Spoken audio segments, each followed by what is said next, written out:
Welcome to Thought in Motion, a series dedicated to the seminars of psychoanalyst Jacques Lacan. Today's video is on Lecture 15 of Seminar 1, entitled The Nucleus of Repression. The video will ask the following questions. 1.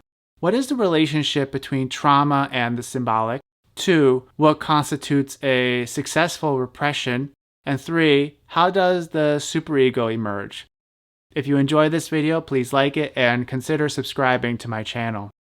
In this lecture, Lacan revisits the case of the Wolfman. This case involves a depressed individual whose analysis focuses on a dream he had at a young age where he sees 6 or 7 wolves sitting on a big tree in front of his window. An interpretation is eventually put forth that leads to the uncovering of a primal trauma that occurred at an even younger age, somewhere, Lacan estimates, between 6 to 18 months. In which the child witnessed his parents having sex a tergo. Lacan uses the Wolfman to develop his understanding of trauma and its relationship to the symbolic. He identifies what he calls the prägung, a term used by ethologists to signal the process of imprinting, a time-sensitive period of learning. Lacan locates the prägung in the imaginary and notes the term's connotation for striking or having a stamping effect. This traumatic event is not traumatic all at once, however, but becomes so après coup, retroactively, upon one's entrance into the symbolic world. It's in this sense Lacan offers one of his more famous expressions that repression is the same as the return of the repressed. In other words, the repression enacted by the symbolic is what retroactively charges the prägung with its traumatic character that now, in a sense, can roam free by borrowing particular signifiers to express itself in a manner at odds with the rest of the symbolic system, such as through symptoms, dreams, and slips of the tongue. Such a situation can be considered an example of unsuccessful repression whereby the symbolic has failed to fully integrate these life events. So what then constitutes successful repression? Successful or normal repression is where there is no return of the repressed, that the primal scenes of one's imaginary world have been properly integrated and forgotten, to the point that even the forgetting has been forgotten. Lacan links this notion of successful symbolic integration and the forgetting it entails with Heidegger's depiction of our entry into the world through what Heidegger calls lethe, which translates to forgetfulness or concealment. It's a forgetting that goes hand in hand with the notion of aletheia, which literally connotes unforgetting or unconcealment, but is often translated as truth or revelation. According to Heidegger, the being of beings discloses its truth through both aletheia and lethe, that is, through a dynamic tension of revealing and concealing. This is the dialectical tension in which truth plays out, and it's something along these lines we see Lacan draws upon in his own discussion of the dialectic of forgetting. Now, shortly after Lacan introduces Heidegger's terms, a member of the audience notes that there is a major discrepancy between Lacan and Heidegger on this point. First off, Heidegger would never use the term success, as this is a purely psychoanalytic term. Secondly, what Lacan considers successful repression, the forgetting of forgetting, would be for Heidegger an inauthentic mode of being. Authenticity entails hearing the call of being that breaks us out of our forgetfulness, projecting ourselves, through anticipatory resoluteness, into our ownmost possibilities. At risk of misrepresenting the term, one way we may think of being is as the field of pure possibility that gives rise to particular beings in the world, but is then subsequently forgotten by those beings. Lacan responds to his audience by making a very interesting observation here. He states that Heidegger made authentic existence into a kind of philosophical law, a law probably to be understood in the sense Lacan would use the term as a kind of paternalistic prohibition. Now, why would Lacan and Heidegger be at odds here? For Lacan, there's no authentic being in the world, and it's certainly not the most originary starting point for subjectivity.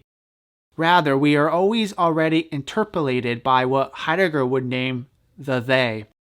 We receive our being from the they, and as such, our subjectivities are born out of a fundamental alienation. So we may say that our most authentic self is, for Lacan, our originary and originating inauthenticity. It's on this point we see what appears to be Lacan's departure from a phenomenological ontology, despite the clear influence by Heidegger, which is evidenced by the number of times he's already come up explicitly or implicitly in this seminar. Let's move on to our third question. What is the origin of the superego? Lacan notes that the superego first makes an appearance as the censor in Freud's early work. A censor operates through deception.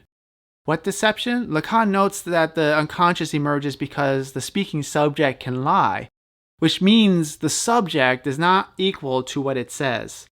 The superego is responsible for this split in the symbolic world, making this lie possible by leading one part to be accessible and another part of the symbolic to be inaccessible and forbidden. This schism of the symbolic system amounts to the emergence of the unconscious. Now, the superego has a similar role to play as the law does in the wider symbolic order, but the difference is that it exerts its pressure upon the subject more forcefully and demands more than the law does. Lacan offers the example of his own patient whose symptoms are an expression of an unrecognized function of the Quranic law. Lacan uses this case to demonstrate that a part of the symbolic law can still function even if it no longer operates in one's linguistic community. And in this case, it's the law that one shall get their hand cut off if they are caught stealing. That element of the law acts like a discordant statement that gets pushed to the foreground by earlier traumatic events. Here, the law is reduced down to the point that it assumes an unintegratable character. And we can now understand a little more fully how repression can be unsuccessful. There seems to be a kind of conspiring between our primal traumas and this element of the symbolic. But why would the traumatic event lead to this manifestation of the superego? The connection is not exactly clear to me from the lecture alone, unless we consider the notion of repetition compulsion and Lacan's earlier statements concerning the origins of masochism. It would seem at some level a piece of the symbolic, perhaps out of some phonemic relation to the event, gets extrapolated from the larger symbolic system and ceaselessly repeats itself in a manner similar to how Freud's grandson repeats Fort da. This appears to be the superego, which functions as a blind, repetitive agency independent of the symbolic order. Yet its vicious attack upon the subject is in exchange for a little piece of enjoyment that comes with delivering some symbolic mastery over the primal trauma. We can note at this point the convergences here between the emergence of the symptom and the emergence of the superego. However, we can recall that the ego was equated with the symptom par excellence earlier in this seminar.